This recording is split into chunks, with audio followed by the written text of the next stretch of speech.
Continuando sobre o vídeo transtornos de déficit de atenção em sala de aula, quero falar hoje sobre isso.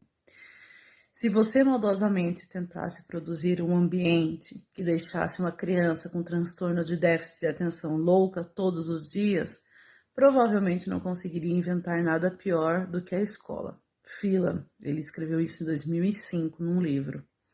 A afirmação do autor explicita uma preocupação recorrente entre os educadores que precisam lidar com o transtorno de déficit de atenção dentro da sala de aula. O motivo é que a escola acaba exigindo que o aluno fique parado, quieto, exige que haja concentração em temas que para ele é desinteressante e irrelevante. Isso acaba interferindo, obviamente, no decorrer das atividades de ensino e até mesmo fazendo com que os demais alunos percebam quantos problemas o portador de TDA causa. Corroborando com que o autor escreve, isso se deve ao fato de que, segundo Bohn, Soriano e Solano, o comportamento das crianças com esse déficit é caracterizado por uma diminuição persistente na capacidade atencional, um aumento notável da atividade e impulsividade. Alguns autores fazem citações com alguns problemas que acontecem com um aluno com transtorno de déficit de atenção, TDA, como, por exemplo, problemas de atenção, dificuldades no rendimento escolar, incapacidade de responder às exigências da aprendizagem, dificuldade para seguir as normas, dificuldade para aprender com a própria experiência, dificuldade de avaliar as consequências das próprias ações, integração social pobre, agressividade, baixa autoestima, frustração, inquietude, desobediência, brincadeiras imaturas, além de que são consideradas estabanadas, agressivas, maus alunos, desafiadores, incontroláveis, pouco cuidadosos e muito barulhentos, intratáveis e mal educados. Soriano e Solano fala isso em um de seus livros, que foi escrito em 2008.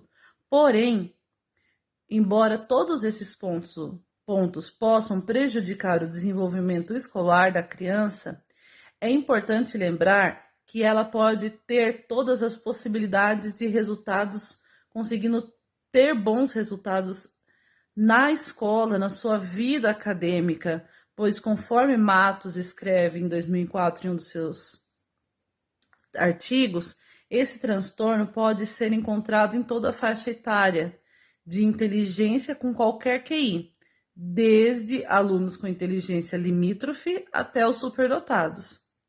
Ademais, algo importante de ser considerado é que, em geral, os pais recebem a primeira suspeita de que o filho tenha hiperatividade devido ao comportamento na escola ou porque ele apresentou uma conduta mais arteira, com traquinagem, é dispersivo, porque as notas das escolas muitas vezes não são boas. Agora, já que nós estamos falando sobre isso, já que vimos referenciais teóricos, né, de vários autores, eu quero mostrar algumas características e implicações que o TDA traz para dentro da sala de aula. Nós devemos, como educadores, refletir o nosso papel. Em primeiro lugar, para que nós educadores possamos fazer um bom trabalho com essa criança e com a turma, é necessário certamente que nós possamos conhecer esse transtorno, conhecer os seus sintomas, suas características, para que assim nós possamos diferenciá-lo, por exemplo, de uma má educação. Às vezes não é má educação, mas sim é consequência do transtorno dele. Parafraseando Matos, terá que conseguir equilibrar as necessidades desse aluno com a turma e os demais dentro da sala de aula. Ele tem que percebê-la como uma pessoa, nós temos que perceber que ele é uma pessoa com potencial, com interesse particular, com medos e dificuldades, e precisa realmente estar interessados, nós precisamos estar realmente interessados em ajudar esse aluno. Né? Nós, como professores, precisamos ter mais jogos de cintura e criatividade para gerar uma variedade de alternativas, avaliando qual delas funciona melhor para esse aluno que tem TDA, para que aquela situação em particular, né, possa estar alfabetizando, possa estar trazendo aprendizagem a esse aluno. Assim, ele deve ser capaz de transformar as suas estratégias de ensino visando adequar a necessidade desse aluno em especial. Importante nós frisarmos que nós, como educadores, precisamos entender o fato de que a criança prestar atenção e se dedicar apenas àquilo que a interessa ou motiva. Infelizmente, essa é uma das características desse transtorno, que facilmente acaba confundindo com várias outras coisas mal vistas, muitas vezes, né?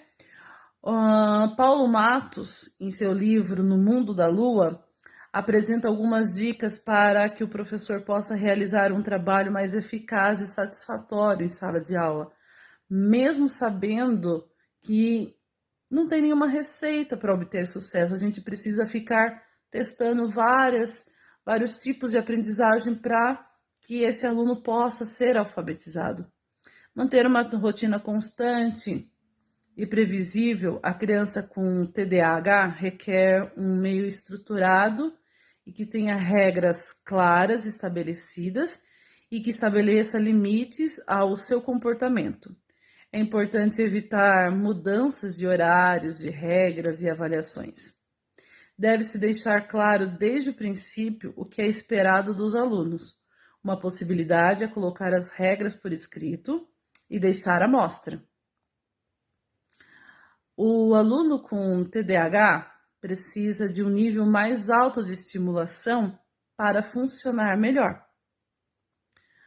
A criança com TDAH, é importante manter uma conversa com ela sobre suas dificuldades e ouvir sugestões sobre como facilitar as coisas para ela. É também importante para o professor que ele deve tentar modificar o comportamento do aluno gradualmente, fazendo devagar. Após fazer uma lista reservadamente dos comportamentos inadequados, ele deve escolher os mais prejudiciais para o desenvolvimento da vida do aluno dentro da escola e começar por aquele que ele pontuou. Quando apresentar melhora naquele item, pode estabelecer novas metas para aquele aluno. É muito importante não tentar modificar simultaneamente todos os comportamentos do aluno. É importante modificar os comportamentos aos poucos, escolher um, depois que ele melhorar, escolhe outro e assim por diante. Deve-se equilibrar exigências e cumprimentos das regras e flexibilização do comportamento, tentar sempre descobrir a melhor forma de utilização do material ou a melhor adaptação do conteúdo para aquele aluno que tenha TDA ou TDAH. Uma alternativa interessante pode ser transformar o aluno em ajudante do professor. Isso permitirá que ele se relacione melhor com o professor, além de poder se movimentar um pouco mais. Também, deve-se fornecer feedbacks consistentes e imediato sobre o comportamento da criança, de modo a sempre criar uma consequência para os comportamentos que ela apresenta. Se for um comportamento bom, dá um feedback, fala parabéns. Se for um mau comportamento, fala, olha, a gente tem que melhorar, mas com cuidado.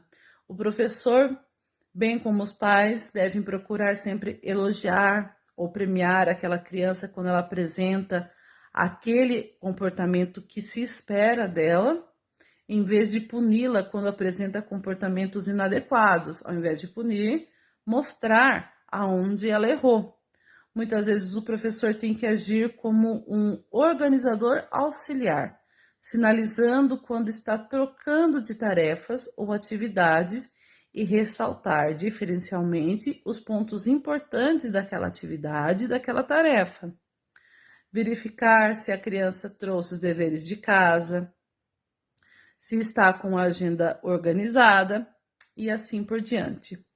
No que tange à escola, o ideal é que levem em consideração as diferenças individuais de aprendizagem, podendo adaptar o método de ensino às necessidades. Segundo Matos, deve-se ainda utilizar critérios diversificados ao avaliar o aluno, considerando seus progressos individuais, em vez de compará-los à turma. Classes com poucos alunos também favorece o trabalho, pois permite que o educador possa dar maior atenção aos alunos.